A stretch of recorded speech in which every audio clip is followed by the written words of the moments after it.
હરિયાળી અમાસ શું છે? આ દિવસે શું કરવું અને કેમ ઉજવાય છે? 12 ઓગસ્ટે હરિયાળી અમાસ આવી રહી છે, પણ શું તમે ક્યારે વિચાર્યું છે કે દર મહિને અમાસ તો આવે છે, તો પછી આ અમાસને આપણે હરિયાળી અમાસ કેમ કહીએ છીએ? આ દિવસે લોકો વૃક્ષો કેમ વાવે છે? અમાસ સાથે વૃક્ષોનો શું સંબંધ છે? અને સૌથી મોટી વાત, આ દિવસનો સંબંધ આપણા પૂર્વજો અને ભગવાન શિવ સાથે પણ કેમ જોડાયેલો છે?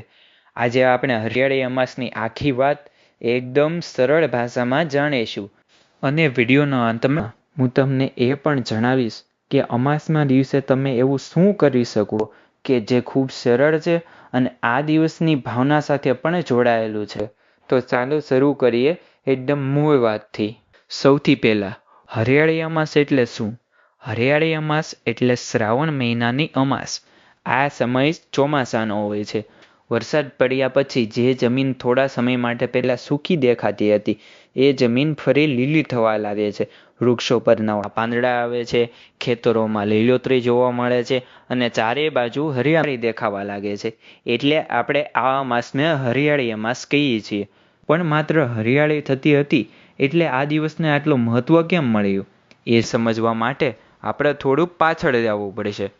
પહેલાંના સમયમાં લોકોનું જીવન આજના જેવું નહોતું. લોકોનો મોટો આધાર હતો વરસાદ અને ખેતી ઉપર. જો વરસાદ સારો પડે તો પાક સારો થાય, પાક સારો થાય તો ઘરનું જીવન સારું ચાલે, અને વરસાદ આવે એટલે વૃક્ષો અને છોડ પણ ફરીથી જીવંત બની જાય છે. એટલે ચોમાસામાં જ્યારે ધરતી લીલી થતી ત્યારે લોકો આ સમયને ખૂબ જ મહત્ત્વ માનતા હતા. ધીમે ધીમે આ સમય સાથે પરંપરા જોડાતી ગઈ, અને તેમાં સૌથી ખાસ પરંપરા વૃક્ષો અને પ્રકૃતિની મહત્ત્વ આપવાની.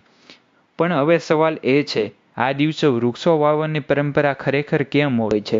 હરિયાળી અમાસ સાથે ઘણા વિસ્તારોમાં વૃક્ષ વાવવાની પરંપરા જોડાયેલી છે.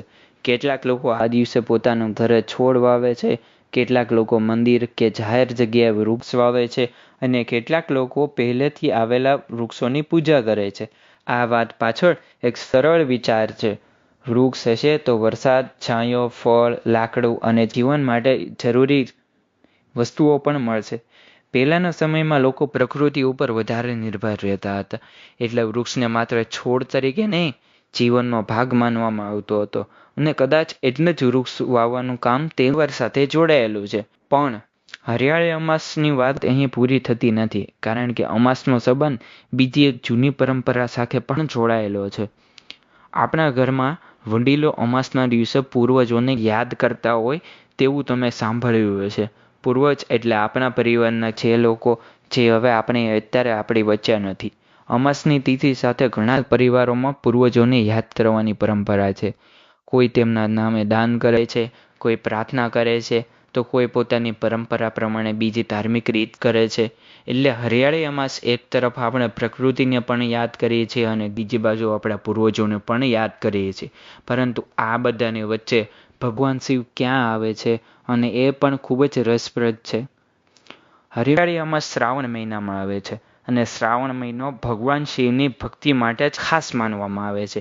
એટલે આ દિવસે લોકો ભગવાન શિવની પૂજા કરે છે, મંદિરે જાય છે, શિવલિંગ પર પાણી ચડાવે છે અને ભગવાન શિવને યાદ કરે છે. એટલે હરિયાળી અમાસ સાથે 3 અલગ અલગ વાત જોડાયેલી જોવા મળે છે. એક પ્રકૃતિ છે, પૂર્વજો છે અને ભગવાનની ભક્તિ. અને હવે આવે છે સૌથી મહત્વની વાત.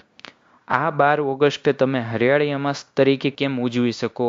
તમારે કોઈ મોટી પૂજા કરવાની જરૂર નથી, તેમાં કોઈ મોટો ખર્ચ કરવાની જરૂર નથી. એક છોડ ખાલી તમારે વાવવાનો છે, અથવા તમારી ઘરની આસપાસ કોઈ વૃક્ષ છે તો તેની સંભાળ લો, એને પાણી આપો. જો શક્ય હોય તો છોડને મોટો થાય ત્યાં સુધી સાચવો.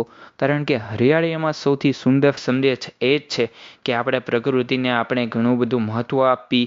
12 ઓગસ્ટે જે હરિયાળી અમાસ આવે છે ને મિત્રો, એટલું ન વિચારતા કે આ એક તહેવાર છે. અને કદાચ હરિયાળી અમાસનો સૌથી સરળ અને સુંદર અર્થ આ જ છે. જો તમને આવી સરળ અને રસપ્રદ વાત જાણવી ગમે છે તો અમારી તથ્ય ચેનલને સબસ્ક્રાઈબ કરજો. જય મહાદેવ. અને આવી જ રહસ્યમય અને રસપ્રદ માહિતી માટે ચેનલને સબસ્ક્રાઈબ કરવાનું ભૂલતા નહીં. જય શ્રી કૃષ્ણ.